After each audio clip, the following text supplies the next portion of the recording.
दिला। मला असं वाटतं की आज ठाण्यामध्ये आम्ही हा विद्यार्थ्यांचं आंदोलन ठेवलेलं आहे। प्रचंड मोठ्या प्रमाणात ठाण्यातले तरुण विद्यार्थी इथे पोहोचलेले आहेत आणि मला असं वाटतं की एक वेळ होती की हे विद्यार्थी भारतीय जनता पक्षाचं मोदींचं सोशल मीडियावर प्रचार करायचे, परंतु आज एवढा तिरस्कार मोदींच्या बाबतीत या मुलांच्या मनात आहे की लहान लहान मुलं 17, 16, 18 वर्षाची मुलं येऊन काहीही बोलतायत। तो मला असं वाटतं ही त्यांची चीड आहे आणि ज्या पद्धतीने हे जर आवाज मागे ऐकलात तर तुम्हाला कळेल की या मुलांमध्ये काय चीड आहे। हे प्रत्येक कॉलेजच्या बाहेर चालू आहे, म्हणजे हे फक्त ठाणा कॉलेजच्या बाहेर नाही, तुम्ही जर बाकी इतर ठाण्यातल्या कॉलेजमध्ये गेलात तर तिथली ही परिस्थिती आहे। मुलांचे आई वडील, विद्यार्थी हे सगळेच आता या आंदोलनामध्ये जॉईन झालेले आहेत। मी खात्रीने सांगतो जर लवकरात लवकर धर्मेंद्र प्रधानांच्या निलंबनाच्या बाबतीमध्ये किंवा राजीनाम्याच्या बाबतीत निर्णय झाला नाही तर या देशातलं सरकारही पडेल अशी परिस्थिती या देशात उद्भवली जाईल। आज सन्माननीय राजसाहेबांनी आणि उद्धव साहेबांनी देखील 26 तारखेला मोर्चा जाहीर केलेला आहे विद्यार्थ्यांसाठी। तर मला दिसतंय की पुढचं जे आंदोलन आहे हे अजून तीव्र होईल। सुरुवातीला ज्या वेळेला जंतर मंतरवर हे आंदोलन सुरू झालं त्यावेळेला हे शांततेत चालू होतं, पण आता ह्याचं एक पुढची स्टेप झालेली आहे की हे आंदोलन तरुणांनी हातात घेतलेलं आहे आणि पुढच्या काही दिवसांनी हे आंदोलन हे प्रचंड मोठ्या प्रमाणात चिघळेल की काय अशी एक भीती तयार झालेली आहे। सो मला असं वाटतंय की मोदींनी तात्काळ धर्मेंद्र प्रधान यांचा राजीनामा घ्यावा, नाहीतर वेळ येईल की हे देश मोदींचा राजीनामा मागेल। पंतप्रधानांनी ट्विट देखील केलेलं आहे, जे कोण दोषी असेल त्याला कारवाई करण्यात येईल। आणि या पंतप्रधानांनी जर त्यांच्या आधीची भाषणं ऐकली, सरकारमध्ये नव्हते त्यावेळेला हेच मंत्री लोकांचे राजीनामे मागत होते। आणि बरं जर तुम्ही एखाद्याला जबाबदार मानणार नाही तर या सरकारमधला प्रत्येक मंत्री मजोर वागेल, त्यांना कळेल की आम्हाला राजीनामा द्यावा लागत नाही, आम्ही मजोरीनेच वागणार। त्यामुळे तुमची मजोरी आता बंद झाली पाहिजे। याच्या आधी रेल्वे 2014च्या आधी अनेक रेल्वे ऍक्सिडेंट झाले, त्याच्यात जो जबाबदार मंत्री होता किंवा जो त्या खात्याचा मंत्री होता त्यांनी राजीनामे दिले होते। याचा अर्थ काय त्या मंत्र्यांनी जाऊन रेल्वे चालवली नव्हती त्यावेळेला देखील। सो ती एक नैतिक जबाबदारी असते। जर सरकार यश घेत आहे तर अपयशही सरकारनेच घेतलं पाहिजे आणि जर अपयश सरकार घेणार नसेल तर ही जी झेंझीज आहेत ना हे त्यांना अपयश देईल, एवढं नक्की। दोन्ही ठाकरे बंधू एकत्र आलेले आहेत, त्यामुळे मोर्चा कशा प्रकारचा असणार आहे ठाणे? मी तुम्हाला सांगतो की प्रचंड मोठा मोर्चा असेल। अपेक्षाच्या पलीकडे महाराष्ट्रातला सगळ्यात आतापर्यंतच्या इतिहासातला हा मोर्चा होईल याची मी तुम्हाला खात्री देतो। आणि या तरुणांना तुम्ही घाबरवण्याचा प्रयत्न करू नका, हे घाबरणारी पोरं नाहीत। काल त्या एका मुलीनं पोलिसांच्या व्हॅन समोर उभी राहिली आणि जेवढी पोरं त्या व्हॅन मध्ये होती त्या सगळ्यांना बाहेर सोडावं लागलं पोलिसांना।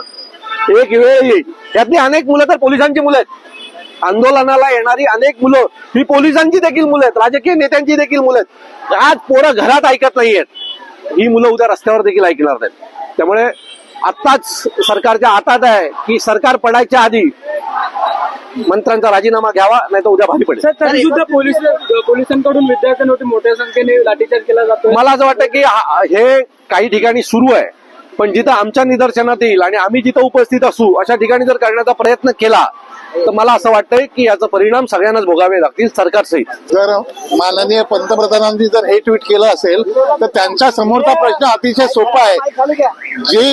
जी लोक याच्यासाठी जबाबदार आहेत त्यांना त्यांच्यावर कडक कारवाई केली जाईल असं त्यांचं ट्विट आहे, बरोबर आहे। मग त्यांनी पहिल्यांदा सर्वप्रथम स्वतः धर्मेंद्र प्रधान यांचा राजीनामा घ्यावा आणि हे ट्विट खरं आहे हे सगळ्या देशाला सांगावं।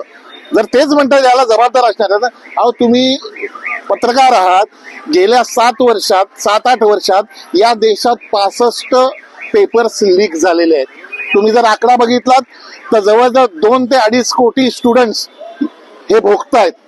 हे असताना तुम्ही साधी गोष्ट, एक साधी मागणी होती ना, जो दोषी आहे मंत्री त्याचा राजीनामा घ्या, एवढं पेटलं नसतं। पण मला असं वाटतं की त्यांना असं वाटलं की हे जेनझीचे स्टुडंट्स आहेत, हे विद्यार्थी आहेत, ही तरुण पोरं आहेत, हे 2 दिवस बसतील आणि घरी जातील, पण त्यांना ही कल्पना नव्हती आज क्रांतिकारक म्हणून ही जी पोरं उतरलेली आहेत ती मागे फिरणार नाहीत। मी स्वतः जंतर मंतरला होतो, माझ्या समोर डोकी फोडले गेलेत, लाठी हल्ला झालाय, रक्ताळलेले लोक इकडे तिकडे, चपलांचा खच पडलेला होता।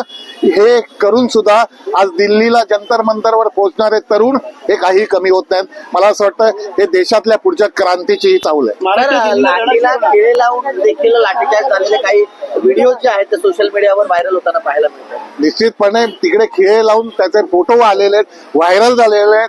आज सगळ्यात मला आनंदाची गोष्ट ही वाटते की जे 40 पैसे देऊन जे अंधभक्त ते जे काय करतात त्याच्यापेक्षा जेनझीचे हे 20 लाख लोक आहेत ना, त्यांना हे जे IT आणि हा IT सेल त्यांचा जास्त मजबूत आहेत, कारण ते जेन्झी आहेत.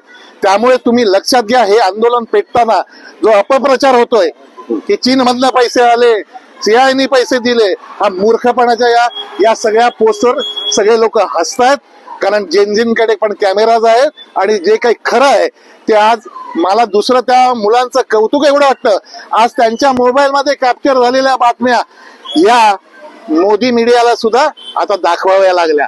याचं कारण देशात मध्ये ही जी क्रांती होती या मुलांकडनं, हीच मला असं वाटतं इतकी पॉवरफुल आहे. त्याच्या पुढे हतबल आहे सरकार, केंद्र सरकार, आणि याचा विचार सरकारने केला पाहिजे.